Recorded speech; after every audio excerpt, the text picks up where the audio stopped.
o Tiago Mochileiro, e é com ele que nós vamos conversar a partir de agora aqui no Sinal Aberto. Tiago, bom dia e obrigada pelo contato conosco aqui na Sagres. Bom dia, Jéssica. Bom dia a todos os telespectadores do programa Sinal Aberto. Estou muito feliz de estar aqui, conversar um pouquinho sobre negócio de impacto e a nossa participação aqui na Campus Party, na edição de Goiás. E obrigado pelo convite e a oportunidade. Nós que agradecemos, Tiago. Para começar aqui o nosso bate-papo, queria que você compartilhasse um pouco da sua história, né? O que é esse projeto Mochileiro pela Educação? Como que surgiu a ideia de criá-lo também? Então, o Mochileiro pela Educação é um negócio de impacto social balizado no ODS 4, que são um dos 17 Objetivos de Desenvolvimento Sustentáveis da ONU. Então, o Mochileiro pela Educação é baseado no 4, que é a educação de qualidade, e hoje a gente viaja o Brasil inteiro trabalhando carreira, empreendedorismo e educação com jovens de escolas públicas do interior do Brasil e utilizando o livro como referência principal para poder desenvolver soft skills, habilidades com essa garotada em diversas atividades como oficinas, palestras, encontros, fóruns. E a educação salvou minha vida, né? Eu sou natural de Alagoas e eu tive a vida salva pela educação.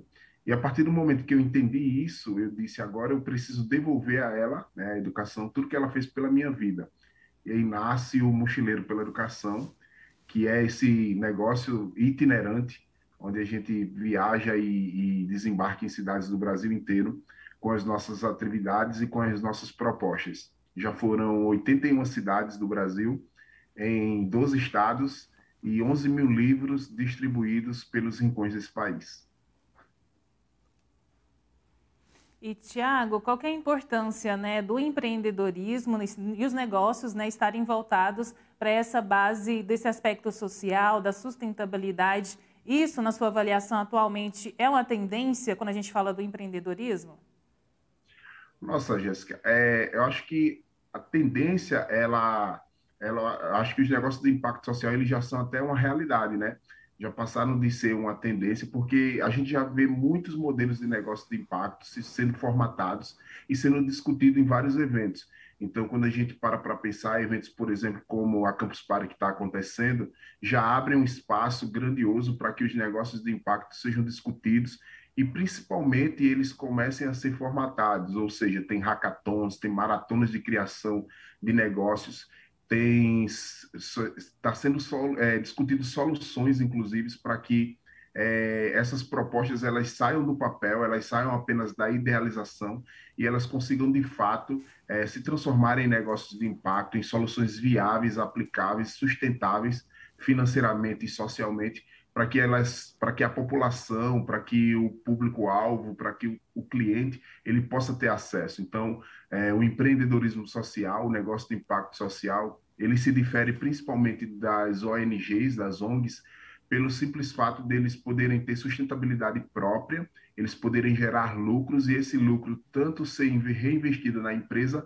também como dar sustentabilidade aos seus criadores, né? Então, eu falo até que já passou da tendência porque eles são a realidade. A gente tem vários exemplos de negócios de impactos e de aceleradoras no Brasil inteiro que já conseguem intensificar as ações de investimento e etc. e tal. Agora falta fortalecimento, né? Falta mais divulgação, falta um entendimento maior também e principalmente falta, eu acho que apoios institucionais para que os negócios de impacto possam aí ter mais atores sendo protagonistas desse processo.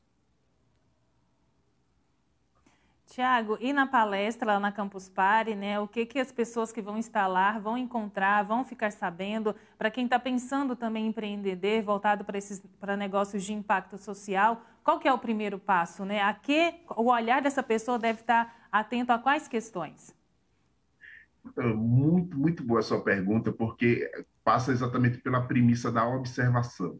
Primeiro, o empreendedor social ele tem que observar qual é a dor, qual é um problema que pode estar acontecendo até mesmo na sua rua, no seu bairro, na sua cidade. Então, enxergar essa dor, esse problema como uma oportunidade e principalmente estar atento a principalmente quais são as bases de um negócio de impacto social. Ele tem que ser sustentável, ele tem que gerar negócio, ele tem que utilizar o mecanismo de mercado, de compra e venda, para poder ter um produto que possa dar sustentabilidade à sua ideia. Ele tem que atuar na base da pirâmide, ou seja, tem que dar oportunidade e acesso para as pessoas que outrora não teriam acesso por negócios convencionais, e ele tem que ser, às vezes, escalonável, não, né? Você pode escalonar, dar escalabilidade para o seu projeto, para o seu negócio de impacto social. Se ele for de base tecnológica, isso vai ser muito melhor. Então, aí a Campus Party, a gente tem um celeiro de jovens, de pessoas que estão trabalhando com ideias de base tecnológica, e a observação, principalmente, ter a sensibilidade e a empatia de se colocar no lugar daquela pessoa, daquele público-alvo que está passando por aquele problema. Para a gente tentar ilustrar bem isso, vamos usar o exemplo de um negócio de impacto social chamado Mora Digna, que é do Matheus Cardoso, que promove aí pequenas reformas em cômodos ou em casas inteiras de pessoas que não teriam condição de fazer reformas com uma estrutura maior. Ou seja, ele percebeu quando era criança que o seu banheiro ele não tinha uma qualidade adequada para ter um banho confortável, um banho, sabe, aquele banho que regenera mesmo, que faz com que a gente possa encarar o dia a dia. E ele percebendo isso, ele percebeu que tem várias pessoas que têm esse mesmo problema. Então ele montou o Moradigna, ele como engenheiro disse, vou ofertar reformas a um preço mais acessível para as pessoas da base da pirâmide que não tem condição de fazer uma reforma ainda mais robusta. Então, ele oferta esse trabalho de uma forma ainda mais ampla e mais acessível para as pessoas que não teriam condição e consegue ter um produto bem interessante, um produto que é sustentável e sustentar o seu negócio de impacto social. A gente sempre fala, entre ganhar dinheiro e mudar o mundo, fique com os dois. Então, essa é uma frase assim que consegue dar um norte para os negócios de impacto social. E hoje, quem estiver lá na Campus Party, a gente vai ter um aperitivo. A palestra ela vai acontecer no dia 18, mas hoje, no dia 16, a gente vai ter uma oficina chamada Do Caos à Solução, que também vai trabalhar sobre o negócio do impacto. Então, quem comparecer será muito bem-vindo também nessa oficina. E vamos falar sobre Mohamed Yunus, Bill Drayton, todos esses precursores aí dos negócios de impacto social, até chegar nas ferramentas mesmo de pitch, apresentação, N-Impacto, modelo C, como conseguir os recursos financeiros para poder aí incentivar e acelerar o seu negócio de impacto. Estamos conversando aqui no Sinal Aberto com o Tiago, ele que é idealizador do projeto Mochileiro pela Educação. Samuel, também fique à vontade aqui para os seus questionamentos. Ô, Tiago, bom dia, obrigado aqui por nos atender. Quero aqui inicialmente lhe parabenizar, viu, pelas suas ações, li um pouco sobre a sua história, achei muito bacana e até quero abordar um pouco contigo. Mas antes, você falou aí sobre o ODS número 4, Tiago. Nós aqui na Sagres, a Sagres é uma empresa que está ligada ao Pacto Global de Mídia da ONU, em que nós temos aí como nosso farol, a Agenda 2030, temos aí trabalhado constantemente nas nossas ações rotineiras os Objetivos de Desenvolvimento Sustentável. Então, muito bacana aí essa observação que você faz. E aí, antes, propriamente, Thiago, de a gente falar aí sobre outras questões, eu quero entender um pouco mais a respeito da sua trajetória.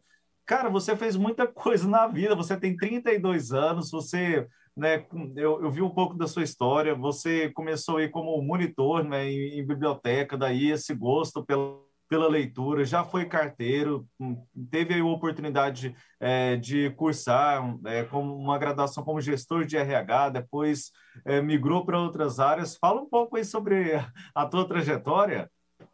Cara, bom dia, Samuel. Primeiro, queria agradecer também o seu contato e obrigado por ter lido a história do Mochileiro pela Educação, fantástico. É, a minha vida ela começa lá em Junqueiro, né? Como eu falei, é uma cidadezinha bem pequena do interior de Alagoas, pouco mais de 20 mil habitantes, e eu não gostava de ler, eu era um aluno muito difícil de ler. E o livro, ele entrou na minha trajetória exatamente como um pedido de um professor para que eu fosse monitor da biblioteca da escola. Era para ajudar a limpar livros, mobilizar a biblioteca para a gente poder criar mecanismo para que as crianças pudessem ler mais. Só que como fazer isso se eu mesmo, né, não gostava de ler? Então, eu entendi aquilo como um castigo, mas o professor entendeu como uma oportunidade. Eu estava lá na biblioteca e eu vi um livro chamado Os Miseráveis, de Victor Hugo. E esse título me chamou muita atenção. Eu disse, pô, vou começar a ler. E depois daquele dia eu nunca mais parei. Então o livro entra na minha trajetória nesse formato, né? Depois que eu me formei em gestão de RH, eu coloquei a mochila nas costas e eu coloquei uma visão, uma missão de vida mesmo. Devolver a educação que ela fez pela minha vida, promover transformação social do mundo com os livros. E aos poucos a gente foi encontrando estratégias para poder fazer com que os livros eles sejam esse protagonista, né? Então, através do livro, a gente consegue extrair diversas oficinas para que a criançada, os jovens, eles possam ter acesso à literatura de qualidade. Então, essa minha trajetória com a literatura ela é muito interessante. Inclusive, foi bem interessante fazer essa entrevista, porque aqui na Campus Goiás, além das palestras de negócios de impacto social, vai ter um bate-papo de 25 minutos em uma das bancadas na Metabotics, que será sobre soft skills com literatura. Então, a gente vai falar como que o livro Discurso do Rei consegue trazer a comunicação para que os jovens possam melhorar seu discurso, sua apresentação, defender uma ideia em público. Então, o livro, na minha trajetória, ele é esse protagonista. Então, eu sempre falo para minha mãe, que se não fosse aquela oportunidade de o livro ter transformado nossas histórias, talvez eu não estivesse contando, inclusive, essa história aqui hoje para vocês. Então, a educação, ela realmente, na minha vida e na vida de tantos outros jovens, tantas outras pessoas, é essa ferramenta poderosíssima de transformação social e econômica do mundo. E no material que vi, descreve o seguinte: você percorreu aí mais de 65 cidades, né? Antes não era essa mochilona grande, né? E aí até uma curiosidade, 100 a 150 livros, olha, é muita coisa aí dentro de uma mochila. Mas eu queria entender, né? Como é que você chega assim na cidade? Como é que é essa troca de experiências, né? Porque com certeza você também recebe muita coisa assim, experiências notáveis, né? Você leva conhecimento, mas com certeza imagino também que recebe. Como é que é essa troca de experiência quando você chega até determinado local e aí as pessoas acabam interagindo contigo em diferentes ambientes, não é, Tiago? Sim, sim, Samuel. Eu saio muito rico culturalmente, conheço vários locais, culturas diferentes, pessoas, e a escolha das cidades ela é feita através da seguinte forma. Eu vou fazendo um mapeamento do IDH das cidades. Cidades com menor IDH são as cidades com potencial de receber uma visita do mochileiro pela educação. Antes, como você falou, eu viajava com 10 livros, 5 livros, e aquilo começou a me incomodar. E aí eu disse, não, eu preciso dar uma escalabilidade para esse negócio, poder criar fontes de receita para que ele possa ser sustentável e que a gente possa levar mais livros. Então, hoje a gente leva de 150, 200 livros, né? A mochila vai com livro, mas hoje a gente leva caixa também, a gente começa a ter estruturas maiores através de fornecedores e parceiros que vão ajudando a gente a mobilizar essa grande missão. E em relação à cultura, à riqueza dos locais por onde a gente passa, o Brasil ele é um país intercontinental, né? A gente tem aí diversos locais com diversas culturas diferentes, com pessoas e pensamentos muito diferentes. E principalmente no Nordeste, a gente vê ainda o livro como uma tecnologia avançadíssima de acesso a conhecimento. Porque se a gente para pensar, quando a gente faz o mapeamento do IDH, a gente leva em consideração também qual a distância dessa cidade ou desse vilarejo que a gente está visitando da biblioteca mais próxima. Então, às vezes, a gente está falando aí de 200 quilômetros, de 250 quilômetros de uma biblioteca mais próxima. Então, são pessoas que nunca tiveram acesso a um Pequeno Príncipe, a um Alice no País das Maravilhas, a um Don Quixote. Então, a gente vai fazendo com que essas ferramentas cheguem, apesar, né, da gente ter, apesar não, como a gente já tem muito acesso à tecnologia, alguns desses locais já têm acesso à internet, mas aí, culturalmente falando, eles não utilizam, às vezes, a internet para ter um acesso a um livro digital, a um e-book, né? Então, precisa ainda do livro físico chegar para criar uma cultura de transformação, uma cultura de transformação literária, para que essas pessoas possam entender o valor literário do livro e, a partir daí, encontrar outras ferramentas através da tecnologia, do mundo digital também, para utilizarem isso a seu favor, utilizando livros como ferramenta de desenvolvimento de competências. E já mais de 8.000 livros, né, que você distribuiu, livros de baixo custo, livros também doados, né, e aí a expectativa de uma retomada de agenda, Tiago, imagino de uma forma mais intensa agora, em que a gente tem uma situação um pouco mais confortável, né, mesmo em meio à pandemia, do que no próprio início. E como é que foi lidar com isso durante a pandemia? Por conta da restrição social, sem poder a gente fazer o que gostamos, é como, por exemplo, na Campus Party hoje, não é de ter uma atividade presencial, contato com as pessoas. Como é que foi fazer esse trabalho durante a pandemia? Então, as escolas elas fecharam, né? Durante a pandemia, a gente teve, como você bem citou, uma dificuldade tremenda de poder dar seguimento às atividades do Mochileiro pela Educação, e a gente conseguiu enviar livros de forma física, através de transportadoras, através dos correios, fazer com que os livros chegassem até essas crianças, esses adolescentes. Então, basicamente, foram as atividades que fizeram com que a gente conseguisse se manter durante essa jornada, mas foi muito difícil mesmo. A gente fez muita live, fez fóruns através de salas com essa garotada, para que a gente não pudesse perder aquela aquela intenção, né? A gente estava muito firme antes da pandemia, assim, tipo, a gente ainda está, o projeto continua bem firme, consolidado e tal, mas a gente vinha numa crescente bastante interessante, e aí a pandemia ela prejudicou bastante, mas também abriu um espaço para que a gente pudesse utilizar a tecnologia a nosso favor, em relação a criar mais salas virtuais, a interagir com jovens de outros estados, de outras localidades mais longínquas, mas o que faz com que a gente, de fato, possa olhar no olho, possa levar nossas palestras, nossas oficinas e levar essa mensagem de que as crianças e os jovens, através da educação, eles conseguem se dedicarem, né, se dedicarem também, mudar suas realidades de vida. Esse olho no olho é o que faz toda a diferença.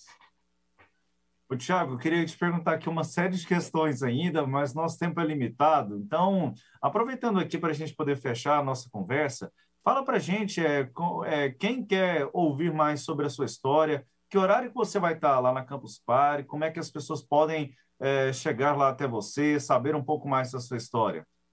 Então, eu vou estar os 3 dias na campus, né? Hoje eu tenho uma atividade chamada Do Caos à Solução, que é uma oficina de negócios de impacto social, às 13 horas.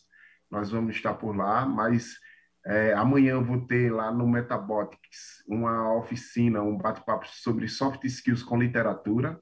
E no dia 18 a gente vai ter a palestra Negócios Sociais, Sustentabilidade e Impacto Caminham Juntos. Então serão 3 atividades, mas isso não impede, né, quem esteja por lá, conhecendo a feira, percorrendo os estandes, as bancadas, se me encontrar, a gente pode trocar uma experiência, pode conversar bastante. Sou super disponível para que quem puder conhecer mais, quiser conhecer mais, não só sobre o Mochileiro pela Educação, mas sobre os negócios de impacto social e literatura também, no geral, pode entrar em contato comigo, pode me abordar, que a gente vai estar lá, com certeza, junto de uma gama de palestrantes também. Parabenizar aí a Sagres pela cobertura, por essa oportunidade de estar falando aqui, de estar levando também a Campus para as mídias, e eu acho bem interessante. Parabéns ao Estado, parabéns a todos vocês por trazer um evento tão interessante, tão importante, não só para a cidade de Goiânia, mas para o estado de Goiás como um todo. É isso, Tiago. Muito obrigada pela participação, pela disponibilidade de conversar conosco aqui no Sinal Aberto. Até uma próxima oportunidade. Obrigado, Jéssica. Obrigado, Samuel. Obrigado a todo mundo que acompanhou a nossa jornada aqui no Sinal Aberto e espero que todos vocês tenham um bom dia e daqui a pouco a gente está lá na campus e serão 3 dias, né, 4 dias, 3 dias aí de muito trabalho intenso e um beijão e até a próxima. É isso, conversamos aqui no Sinal Aberto.